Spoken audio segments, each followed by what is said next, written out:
Hi hello ನಮಸ್ಕಾರ. ನೀವು ನೋಡ್ತಾ ಇದ್ದೀರಾ ಸಂಜೆವಾಣಿ ನ್ಯೂಸ್.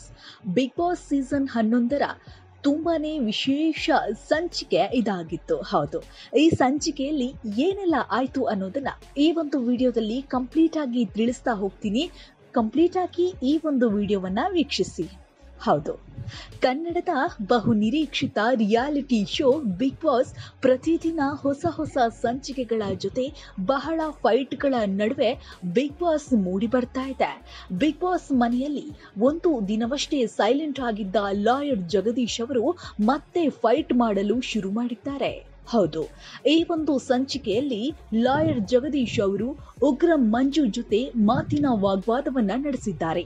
ಇದಕ್ಕೆ ಪ್ರತಿಯಾಗಿ ಉಗ್ರ ಮಂಜು ಅವರು ಸಖತ್ತಾಗಿ ಖಡಕ್ ಆಗಿ ಸೋಫಾದ ಮೇಲೆ ಕುಳಿತುಕೊಂಡು ಸೈಲೆಂಟ್ ಆಗಿ ತಮ್ಮ ಆಟಿಟ್ಯೂಡ್ ನಿಂದಲೇ ಲಾಯರ್ ಜಗದೀಶ್ ಅವರನ್ನ ಸೈಲೆಂಟ್ ಮಾಡಿದ್ದಾರೆ.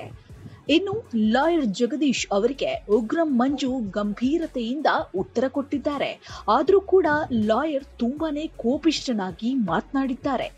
ಇನ್ನು ಲಾಯರ್ ಜಗದೀಶ್ ಅವರು ನಾನು ಈಗಲೇ ಹೊರಡುತ್ತೇನೆ ಅಂತ ಹೇಳಿ ಬಿಗ್ ಬಾಸ್ಗೆ ಮನವಿಯನ್ನ ಕೂಡ ಮಾಡ್ತಾರೆ. ಇದಾದ ಬಳಿಕ ಅವರನ್ನ ಬಿಗ್ ಬಾಸ್ ಕನ್ಫೆಷನ್ ರೂಮ್ಗೆ ಬರೋಕೆ ಹೇಳ್ತಾರೆ.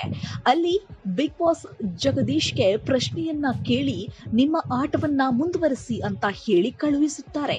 ಮತ್ತೆ ಆಚೆ ಬಂದ ನಂತರ ಲಾಯರ್ ಜಗದೀಶ್ ಅವರು ನಾನು ಎಲ್ಲಿಗೂ ಹೋಗಲ್ಲ ಅಂತ ಹೇಳಿಕೊಳ್ಳುತ್ತಾರೆ.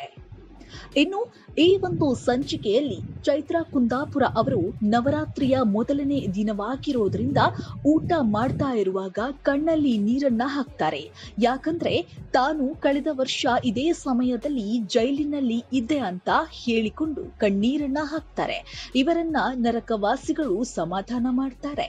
ನಂತರ ಬಿಗ್ ಬಾಸ್ ಮನೆಗೆ ಮೊದಲನೆಯ ಕ್ಯಾಪ್ಟನ್ ಆಗುವ ಬಗ್ಗೆ ಮಾತನಾಡ್ತಾರೆ.